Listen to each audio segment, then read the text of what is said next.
Red carpet Narendra Modi का मालदीव के अंदर बड़ा वार्मली वेलकम किया जाता है और मालदीव अपना 60वां जश्न आज़ादी मना रहा है और इस जश्न आज़ादी के खूबसूरत मौके के ऊपर अपनी खुशियों को दुबाला करने के लिए उन्होंने नरेंद्र मोदी को रेड कारपेट पे वेलकम किया है, एज आ चीफ गेस्ट इन्वाइट किया। ये वही मालदीव था जो पिछले साल बहुत ज़्यादा कंट्रोवर्सी में देखा गया इंडिया के साथ और उनके मालदीव की किसी ऑफिशियल ने नरेंद्र मोदी को पपेट बोल दिया था। उसके बाद जब 140 करोड़ भारतीयों ने उनका बाइकआउट किया तो मालदीव की टूरिज्म हो या मालदीव का चूल्हा पानी सब कुछ बंद हो गया था। अब मालदीव अपने उन्हीं गलतियों को सुधारता हुआ नजर आ रहा है, अपने रिश्ते को बेहतर करता नजर आ रहा है। मालदीव जैसे छोटे मुल्क और छोटी इकोनॉमी के लिए टूरिज्म बहुत मायने रखता है और सारा का सारा अगर देखा जाए मोर देन 50% जो टूरिज्म है मालदीव का वो सिर्फ और सिर्फ इंडिया से आता है। इस साल मालदीव ने इंडिया का दिल जीतने के लिए एक और भी बड़ा कारनामा किया है कि कैटरीना कैफ को मालदीव की ब्रांड एम्बेसडर बनाया। वो पूरी दुनिया में मालदीव को प्रमोट करेगी एज आ मालदीव की ब्रांड एम्बेसडर। तो ये बड़ी इंपॉर्टेंट डेवलपमेंट्स आ रही है कि जो छोटे मुल्क जो किसी वक्त में किसी तनाव की वजह से इंडिया से दूर हो रहे थे अब जो है वो दोबारा से इंडिया के साथ बड़ा पैचअप करते हुए नजर आ रहे हैं और ये बड़ा स्ट्रॉन्ग गेस्चर है रीजनल पीस के लिए भी और उन तमाम मुल्कों की जिनकी इकोनॉमी इंडिया पे डिपेंडेंट है। तो ये बड़ी अच्छी बात कही है।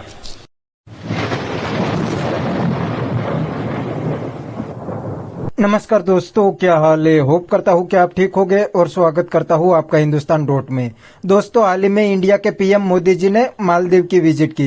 दोस्तों, इस बात से पाकिस्तानी बहुत परेशान है क्योंकि अगले साल मालदीव बहुत ही हवा में उछल रहा था और इंडिया के सामने पंगा ले लिया था। लेकिन दोस्तों, एक ही साल के अंदर मालदीव इंडिया के पैर में आ गया है और अब तो मोदी जी का ग्रांड वेलकम करने लगे हैं। तो दोस्तों, बिना टाइम वेस्ट किए वीडियो में आगे देखते हैं इस बात पे पाकिस्तानी पब्लिक के रिएक्शन। अगर आप नहीं है तो पहले चैनल को सब्सक्राइब कर लीजिए और वीडियो को अंत तक देखें। सबसे पहली बात तो यह कहते हैं Karma has a last laugh. भाई कर्मा ने एंड में हंसना था और वही बात हुई है कि वही बंदा जिसके अगेंस्ट बाइकआउट कर रहे थे, जिसको इनका वजीर मशीर गालियां दे रहा था, आज उसको वो इनवाइट कर रहे हैं विद प्राउड कि भाई आप लोग आए, हमारा 60वां जैसे इंडिपेंडेंस डे है तो वो आके मनाए। और देखिए, एहतजाज बाइकआउट तब होते हैं जब घर में रोटी पकती है। जब आपको रोटी के लाले बढ़ जाते हैं ना तो फिर आप बाइकआउट नहीं कर सकते। बाइकआउट किया था इन्होंने इंडिया के साथ, क्या हालात हुए थे। उन्होंने लक्षद्वीप की तरफ जाना शुरू कर दिया, मालदीव सारे के मसले सारी चीजें बंद, खाना पीना बिजली, हर चीज। पास पानी भी इंडिया से आता वो भी बंद। मैं वही कह रहा हूँ, हर चीज बंद हो गई थी। तो मेरे ख्याल with in a month Maldives जो था वापस अपनी औकात में आ गया, तो उन्हें पता चल गया था। यार देखिए, रीजन वही दोबारा से बात आती है कि इंडिया के पास पॉपुलेशन का बहुत बड़ा एज है और पॉपुलेशन के अंदर यूनिटी का बहुत बड़ा एज है। अगर एक उनमें से बाइकआउट करता है तो सारे करते हैं। आप देखें कि उनके जो मशहूर इंडस्ट्रियलिस्ट हो गए या बॉलीवुड के स्टार्स हो गए वो मालदीव वगैरह में बड़ा ज्यादा टूरिज्म के लिए जाते हैं। तो जब एक बंदा करोड़पति वहां पे जाएगा तो मालदीव को डेफिनेटली वहां से फायदा होगा। जब बाइकआउट हुआ था तो मालदीव को पता चल गया कि नहीं भाई, अब हमारा जाना बंद कर दिया, अब जो हमारा बुरा टाइम शुरू हो चुका है। तो मैं कहता हूँ कि देर आए दुरुस्त से आए, अच्छे पॉइंट पर आ गए हैं, अभी भी रिलेशंस अच्छे करते हैं तो डेफिनेटली बात है कि इनको फ्यूचर में फायदा होगा। और टूरिज्म देखिए, मालदीव का सबसे ज्यादा इन्हिसार है टूरिज्म पे, उनकी आवाम ज्यादा चलती टूरिज्म पे है और दुनिया में फेमस है, one of the finest spots है। लेकिन देखें अभी जैसे उन्होंने इनवाइट किया है तो ये मालदीव, उन्होंने ये भी एक बात शो करवाई है कि यार अगर एक बंदे ने गलत बयान दे दिया तो दैट मीन्स के पूरे का पूरा मालदीव खराब नहीं है, वहाँ पे अच्छे लोग भी मौजूद हैं और उन्होंने ये स्टेप लिया है। मालदीव के अंदर इस वक्त चाइना की भी बड़ी इन्वॉल्वमेंट और इंडिया चाहता है कि मालदीव से चाइना को उखाड़ के फेंक दे। कभी चाइना उन्हें फ्री में पानी दे रहा होता है, कभी चाइना फ्री में उनको खुराक वगैरह दे रहा, क्योंकि आइलैंड्स है मालदीव के पास।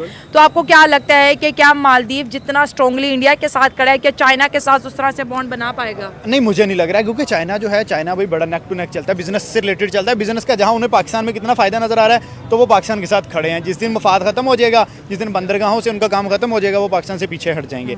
और अगर बात करें मालदीव और इंडिया की, उनका एक अच्छा रिलेशन है और अच्छा एक रिलेशन बिल्ड कर रहा है। और इंडिया के पास भाई 150 करोड़ की पॉपुलेशन है। उन्होंने तो एप्पल का जो स्टोर टेस्ला का स्टोर हुआ है महाराष्ट्र में ओपन, तो उन्होंने कहा हिंदी में लिखो इसके ऊपर टेस्ला, उन्हें लिखना पड़ा है। उन्हें ये बात मानना पड़ी है।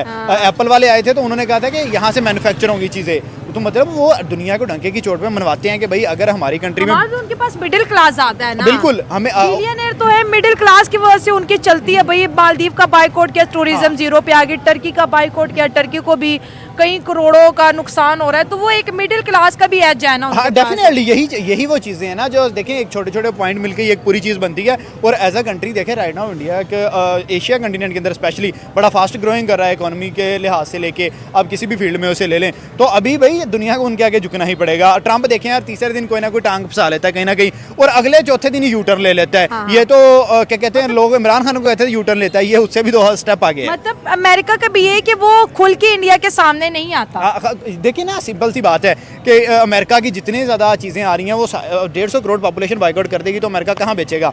अमेरिका, चाइना, इंडिया ये आपस में लड़ेंगे भी लेकिन ट्रेड भी करेंगे, इनकी मजबूरी है। इन्होंने अपना माल निकालना ही निकालना है, एक रकबे के हिसाब से बड़ा है, एक पॉपुलेशन के हिसाब से बड़ा है। तो डेफिनेटली बात है, इनके जो मामला है जैसे मर्जी चलें, जैसे मर्जी होते रहे, जो मर्जी होता रहे, बट बात करने की ये है कि मालदीव कैसा अपनी औकात पे है कि मोदी को उन्होंने इन्वाइट किया, आए जी आके हमारा 6 जो इंडिपेंडेंस डे है उसको एंजॉय करें। सबसे पहले तो मैं यहाँ पे मोदी की पावर की बात करूँगी, ठीक है। उनके साथ जो भी कंट्री बिगाड़ दिया वो फिर मुंह के बल जाते हैं, और वो सॉरी करके दोबारा उनकी ये कोशिश होती है कि जो मोदी है वो हमारी कंट्री में आए, ताकि हमारी फिर उसी तरह से पॉपुलर, मतलब कि उसी तरह से हमारी कंट्री हाईलाइट्स में आए, इंडिया और हमारे रिलेशन अच्छे हो जाए। और इसी तरह मालदीव में देखा था, आज से कुछ साल पहले की बात है, जब मालदीव ने बोला था कि हम इंडिया के साथ बायकॉट कर रहे हैं, हम हर चीज़ का, टूरिज़्म को भी उन्होंने बोला था कि नहीं मालदीव सबसे आगे, ये वो ऐसे कुछ झगड़े वगैरह चले थे। और जब इंडिया ने बायकॉट किया था तब मालदीव की चीखें निकल गई थी, इवन कि उनका पानी तक मतलब कि इंडिया से आता है, टूरिज़्म बिल्कुल खाक में चले गई थी, और फिर वो माफ़ी मांगने इंडिया में आए थे।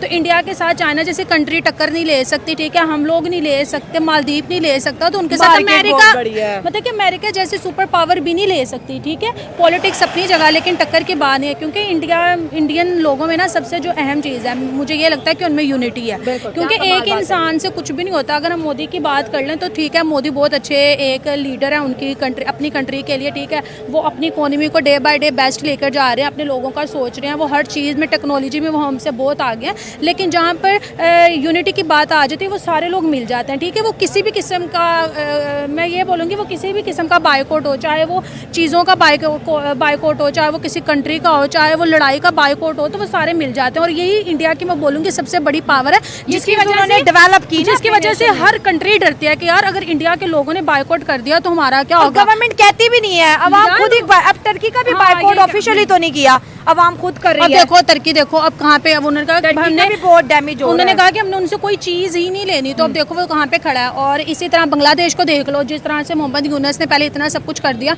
उसको ये लगा था कि भाई सब कुछ लोग भूल जाएंगे टाइम के साथ, लेकिन वो और कंट्री के लोग भूल सकते, लेकिन इंडिया के साथ जो पंगा लेता। अच्छा ठीक है। तो दोस्तों ये थे पाकिस्तानी पब्लिक के रिएक्शन, और ये पाकिस्तानी बंदे ने बिल्कुल सही बता दिया कि इंडिया के सामने अब कोई पंगा नहीं ले सकता। अगले साल मालदीव ने पंगा लिया था, लेकिन एक ही साल के अंदर इंडिया के पैर में आ गया है, और अब तो मोदी जी का वेलकम भी करने लगे हैं। दोस्तों उस टाइम भी इंडियन गवर्नमेंट मालदीव के सामने कुछ भी नहीं बोली थी, लेकिन इंडियन पब्लिक ने मालदीव का वीजा कैंसिल कर दिया था और मालदीव के पूरे टूरिज्म को बॉयकॉट कर दिया था। तो मालदीव एक ही महीने के अंदर इंडिया के पैर में आ गया था। इतना ही नहीं दोस्तों, अब तो इंडिया की इकोनॉमी भी दुनिया की टॉप इकोनॉमी बन गई है, इसलिए कोई भी कंट्री अब इंडिया को इग्नोर नहीं कर सकती। दुनिया की हर कंट्री इंडिया के साथ अच्छे रिलेशन और इंडिया के साथ ट्रेड करना चाहती है। तो बस दोस्तों आज के वीडियो में इतना ही। ये थे पाकिस्तानी पब्लिक के रिएक्शन। अगर आपको ये वीडियो पसंद आया है तो वीडियो को लाइक शेयर कर दीजिए और चैनल को सब्सक्राइब करना मत भूलिए। थैंक यू, मिलते हैं नेक्स्ट वीडियो में।